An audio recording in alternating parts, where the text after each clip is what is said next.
Les îles virent transiter les proto-malgaches d'origine indonésienne. C'était au premier temps de l'histoire de l'archipel des Comores. Des migrations successives formèrent, après métissage avec des Sémites, le peuplement Antalaote, les gens de la mer, Malais, Persans, Arabes, Cafres. La civilisation swahili de l'océan Indien occidental s'élabora sur ces migrations successives, comme sur les rives du continent voisin.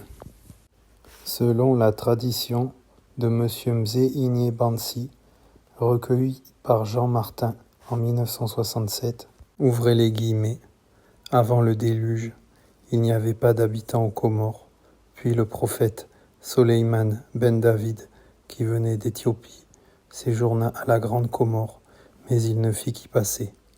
Mais d'autres Juifs venus avec lui s'y installèrent. L'un d'entre eux se nommait Domba. Il se fixa dans le Badjini, en un endroit nommé Kikandamaji. Il y vendait du vin. Le trône de la reine de Saba pourrait avoir été englouti dans le volcan Karthala. L'archipel des Comores eut certainement des relations précoces avec les cités marchandes de la côte orientale d'Afrique. L'archipel dépendit pendant longtemps de Quiloa. Selon Jean Martin, l'islamisation n'a jamais pu être datée avec précision. Les sources locales la veulent extrêmement précoce, mais elle pourrait s'être produite au XIIIe siècle. L'immigration chirazienne n'a pas pu être située avec certitude dans le temps. Une vague importante arriva dans les premières années du XVIe siècle, en même temps que le passage des premiers Européens, ou plutôt très peu après. La tradition recueille auprès du cheikh Ahmed Fouaya affirme que des Arabes chiraziens se trouvaient à bord d'un navire portugais, Mdrendu, qui faisait route pour le Mozambique en provenance du golfe Persique. La tempête jeta ce bateau à la côte, près de Malé, dans le Badjini. Les naufragés jugèrent le pays habitable et décidèrent de s'y fixer. Certains d'entre eux réparèrent le navire et firent un voyage à la côte d'Afrique, d'où ils ramenèrent de nouveaux colons.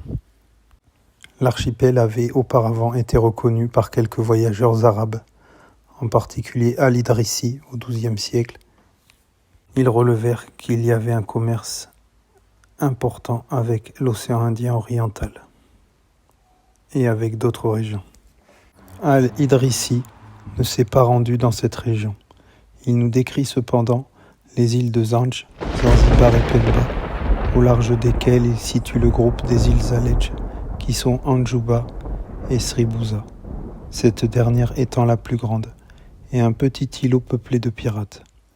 Il indique que ces îles sont habitées par des Javanais, Jawaga, c'est-à-dire des Malais, et qu'elles exportent surtout du riz vers la côte d'Afrique et le golfe Persique.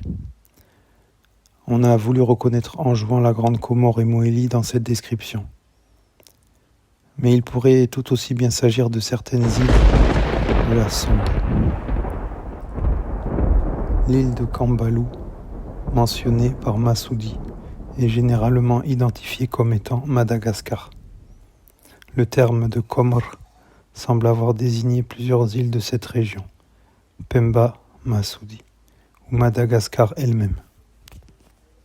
L'institution des sultanats paraît avoir été mise en place par les arrivants chiraziens du début du XVIe siècle. Elle marquait la fin de la domination des cités marchandes de la côte orientale.